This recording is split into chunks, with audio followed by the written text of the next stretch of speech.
ইরানের পারমাণবিক কেন্দ্রগুলোতে যুক্তরাষ্ট্রের হামলার মাধ্যমে তাদের পারমাণবিক কর্মসূচি ধ্বংসের চেষ্টা করা হলেও দেশটি পুনরায় শক্তি সঞ্চয় করে কর্মসূচি চালিয়ে যাওয়ার অঙ্গীকার করেছে।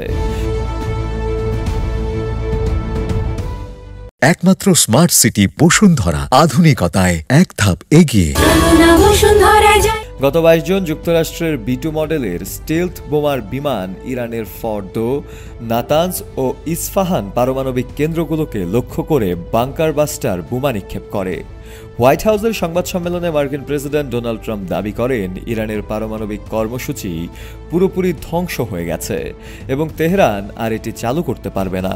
তবে পেন্টাগনের গোয়েন্দা প্রতিবেদনে বলা হয়েছে ফর্দো ছাড়া বাকি দুটি কেন্দ্র তেমন কোনো বড় ধরনের ক্ষতির মুখে পড়েনি। ইরানও জানিয়ে দিয়েছে তারা আত্মসমর্পণ করবে না। আয়াতুল্লাহ আলী খামেনির নেতৃত্বে দেশটি পারমাণবিক ইস্যুতে পশ্চিমাদের শর্ত মেনে নেবে না। ইরানের আণবিক শক্তি সংস্থার প্রধান মোহাম্মদ ইসলামি বলেন, যুক্তরাষ্ট্র ইরানের উন্নত বৈজ্ঞানিক ও প্রযুক্তিগত অগ্রগতি রোধে বিপুল অর্থ ব্যয় করেছে এবং জাতিকে পারমাণবিক ও আধুনিক প্রযুক্তি থেকে বঞ্চিত করার চেষ্টা করেছে, কিন্তু ইরানি জাতি কোনো প্রকার বুলিংয়ের কাছে আত্মসমর্পণ করবে না। 13 আগস্ট রাষ্ট্রায়ত্ত সম্প্রচার মাধ্যম প্রেস টিভি এ তথ্য নিশ্চিত করেছে।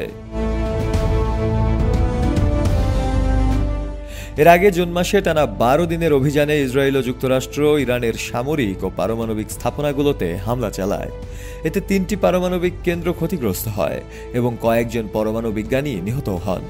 তবে এসব হামলায় সফলতা নিয়ে প্রশ্ন রয়েছে। একই সময়ে ইউরোপের ত্রয়ী ফ্রান্স, জার্মানি ও যুক্তরাজ্য ইরানকে নিষেধাজ্ঞার হুমকি দিয়েছে। তারা সতর্ক করে বলেছে, পারমাণবিক ইস্যুতে পশ্চিমাদের সঙ্গে সমঝোতায় না গেলে স্ন্যাপব্যাক প্রক্রিয়ার মাধ্যমে ইরানের ওপর বাণিজ্যিক ও অর্থনৈতিক নিষেধাজ্ঞা আরোপ করা হবে।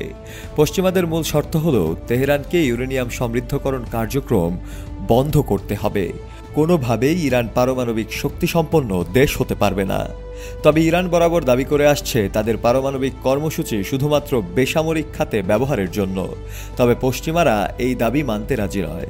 সম্প্রতি তুরস্কের ইস্তানবুলে অনুষ্ঠিত বৈঠকে ইরান ও ইউরোপের ত্রয়ীদেশ পারমাণবিক ইস্যুতে আলোচনা করলেও এখন পর্যন্ত ফ্রান্স, জার্মানি ও যুক্তরাজ্যের সঙ্গে কোনো সমঝোতা চুক্তি সই হয়নি।